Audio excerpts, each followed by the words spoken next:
കോഴിക്കോട് കൊയിലാണ്ടി തിരുവങ്ങൂരിൽ ദേശീയപാത നിർമ്മാണത്തിനിടെ സ്ലാബ് റോഡിലേക്ക് വീണു. ക്രെയിൻ ഉപയോഗിച്ച് സ്ലാബ് ഉയർത്തുന്നതിനിടെ വടം പൊട്ടിയാണ് അപകടമുണ്ടായത്. ദേശീയപാതയിൽ വാഹനങ്ങൾ കുറവായതിനാൽ വൻ അപകടമാണ് ഒഴിവായത്. ഇന്നുച്ചക്ക് 12:50 കൂടിയാണ് കോഴിക്കോട് ദേശീയപാതയിൽ കൊയിലാണ്ടി തിരുവണ്ണൂരിനടുത്ത് ഇത്തരത്തിൽ സ്ലാബ് ഇടിഞ്ഞു വീണത്. ദേശീയപാത നിർമ്മാണത്തിനിടെയാണ് സ്ലാബ് ഇടിഞ്ഞു വീണത്. അതായത് ഇവിടെ നിന്ന് മുകളിലേക്ക് ക്രെയിനിൽ കയറ് കെട്ടി ഉയർത്തുമ്പോഴാണ് ആ കയറ് പൊട്ടി സ്ലാബ് താഴേക്ക് വീണത്. അതിൻ്റെ അവശിഷ്ടങ്ങളൊക്കെ നമുക്ക് അവിടെ കാണാൻ സാധിക്കും. കയറ് പൊട്ടിയതുൾപ്പെടെയുള്ള കാര്യങ്ങളൊക്കെ കാണാൻ സാധിക്കും. കയറും അതുപോലെ തന്നെ ആ കയറ് കെട്ടാൻ ഉപയോഗിച്ച കമ്പി ഉൾപ്പെടെ, അതായത് ആ സ്ലാബ് ഉയർത്താൻ ഉപയോഗിച്ച കമ്പി ഉൾപ്പെടെ അവിടെയുണ്ട്. ഇത് മുകളിലേക്ക് ഉയർത്തുന്നതിനിടെയാണ് ഇത്തരത്തിൽ ഈ ഒരു സ്ലാബ് പൊട്ടി വീണത്. ഇതിൻ്റെ ദൃക്സാക്ഷിയായ ഒരു ഇവിടുത്തെ ഈ സ്ഥലത്തെ ഒരു വ്യാപാരി നമ്മളോടൊപ്പം ചേരുന്നുണ്ട്. ചേട്ടാ, എന്താണ് സംഭവിച്ചത്? ഈ 12:50 ടൈമിന് പാർശ്വഭിത്തി കെട്ടാൻ വേണ്ടി കൊണ്ട് ക്രെയിനിൽ സാധനം ഉയർത്തുമ്പം കയറ് പൊട്ടി താഴത്ത് വീഴുകയാണ് ചെയ്തത്.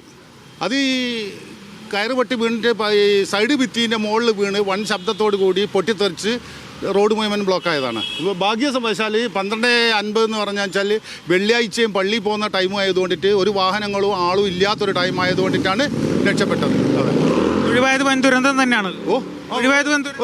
ഒരു വലിയൊരു അപകടമായിരുന്നു സംഭവിച്ചത്. പക്ഷേ ഭാഗ്യവശാൽ വെള്ളിയാഴ്ച ആയതുകൊണ്ടും ടൈം 12:50 ആയതുകൊണ്ടിട്ടാണ് റോഡിൽ ഈ അപകടം ഒഴിവായി കിട്ടിയത്. അല്ലെങ്കിൽ വലിയ അപകടങ്ങൾ തന്നെ ഇവിടെ സംഭവിക്കായിരുന്നു. സ്ഥിരമായിട്ട് ഒരു പ്രധാനപ്പെട്ട ദേശീയപാതയാണ്, സ്ഥിരമായിട്ട് വണ്ടിയൊക്കെ ഉണ്ടാകുന്നത്. അത് തന്നെയല്ല, ഈ റോഡ് ഡബിൾ വേ ആണ്. ബാക്കി എല്ലാ സർവീസ് റോഡും 1 വേ ആണെങ്കിൽ ഇത് ഡബിൾ വേ ആണ്.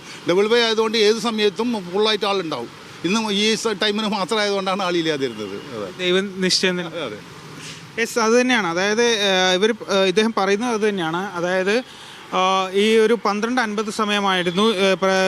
ഇസ്ലാം മതവിശ്വാസികളെ സംബന്ധിച്ച് ഒരു പ്രത്യേക ജുമാ നമസ്കാരം ഉള്ള ഒരു സമയത്തായിരുന്നു ആ ഒരു അപകടം സംഭവിച്ചത്. അതുകൊണ്ട് തന്നെ ഇവിടെ ആളുകളൊന്നും ഉണ്ടായിരുന്നില്ല. പ്രധാനപ്പെട്ട ഒരു ദേശീയപാതയാണിത്. കോഴിക്കോടിൽ നിന്ന് മംഗലാപുരം ആ ഭാഗത്തേക്ക് കടന്നു പോകുന്ന, കണ്ണൂർ ഭാഗത്തേക്കൊക്കെ കടന്നു പോകുന്ന ധാരാളം വണ്ടികളൊക്കെ കടന്നു പോകുന്ന ഒരു പ്രധാനപ്പെട്ട ദേശീയപാതയാണ്. അവിടേക്കാണ് ഈ സ്ലാബ് പതിച്ചത്. നിരവധി വാഹനങ്ങൾ ദിവസേന കടന്നു പോകുന്ന ഒരു പ്രധാനപ്പെട്ട പാതയാണ്. അതായത് ആൾക്കാരും അധികം ആ സമയത്ത് വണ്ടികളൊന്നും ഇല്ലാതിരുന്നതാണ് വൻ അപകടം ഒഴിവായത് എന്നതാണ് ഏറ്റവും പ്രധാനപ്പെട്ട കാര്യമെന്ന് പറയുന്നത്. ഇതുമായി ബന്ധപ്പെട്ടുകൊണ്ട് നമ്മൾ നേരത്തെ ദേശീയപാത അതോറിറ്റിയുടെ പ്രൊജക്ട് ഡയറക്ടറോട് നമ്മൾ ഇതുമായി ബന്ധപ്പെട്ടുള്ള വിഷയം അദ്ദേഹത്തോട് സംസാരിച്ചിരുന്നു, അദ്ദേഹത്തോട് ചോദിച്ചിരുന്നു. അദ്ദേഹം പറഞ്ഞത്, നമുക്ക് കാണാം ആ ഒരു ഡിവൈഡർ, ഒരു ബാരിക്കേഡ് കാണാം, കോൺക്രീറ്റ് ബാരിക്കേഡ്. ആ കോൺക്രീറ്റ് ബാരിക്കേഡ് ഉള്ളത് കൊണ്ടാണ് ആ ബാരിക്കേഡ് ഒക്കെ വെച്ചതാണ്. അപ്പോൾ അദ്ദേഹം പറയുന്നത് പ്രധാനപ്പെട്ട എല്ലാ സേഫ്റ്റി പ്രിക്കോഷൻസും, അതായത് സുരക്ഷാ മുൻകരുതലുകളൊക്കെ എടുത്തതാണെന്നാണ് അദ്ദേഹം ഇതുമായി ബന്ധപ്പെട്ടുകൊണ്ട്, ഈ ഒരു അപകടവുമായി ബന്ധപ്പെട്ടുകൊണ്ട് നമ്മോട് വ്യക്തമാക്കിയിരുന്നത്. ഏതായാലും വലിയ ഒരു അപകടം തന്നെയാണ് ആ ഒരു സമയത്ത് ഒഴിവായത് എന്നതാണ് ഏറ്റവും പ്രധാനപ്പെട്ട ഒരു കാര്യം. ക്യാമറ പേഴ്സൺ ജിഷ്ണു മീനങ്ങാടിക്കൊപ്പം ഫൈസൽ അസീസ്, മീഡിയ 1, കോഴിക്കോട്.